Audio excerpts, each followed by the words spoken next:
السلام علیکم ورحمت الله وبرکاتو. انسان د خپل د بدن د اعضاء په واسطه باندې هم نیک اعمال کولی شي هم بد اعمال. بهترین انسان مسلمان هغه دی چې د خپل د بدن اعضاء په نیک اعمالو باندې صرف کړي. د بدن د عضو له جملو څخه یو عضو چې دی ژبه هم ده. په دې کې بهترین انسان هغه دی چې دا په نیک اعمالو د دین په ښودلو او په نیک اعمالو باندې دا ژبه وښوروي، رښتیا پرې ووایي. بدترین انسان هغه دی چې په دې ژبه باندې دروغ وایي او په دروغ باندې شاهدي په ژبه باندې وایي.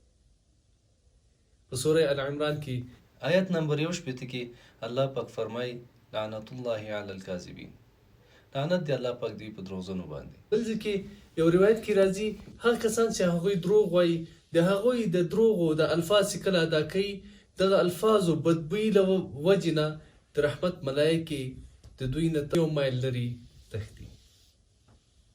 دا بدبویي دومره زیات وي چې 1 مایل لرې ملایکې درنه ځي. بل ځای کې رسول الله صلی الله علیه وسلم فرمایي ستاسو رښتیا انتخاب کوي او رښتیا وایي. دغه لپاره رښتیا چې ده دا نیکه لاره ده او نیکه لاره چې دی دا انسان جنت ته بیایي. او انسان چې مسلسل رښتیا وایي نو هغه د هغه نوم الله پاک په صدیقینو کې لیکي.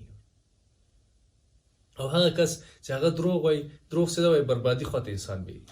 دروغ څه دی فسق فجور خواته انسان بیایي. او دا لاره چې ده دا جهنم لاره ده.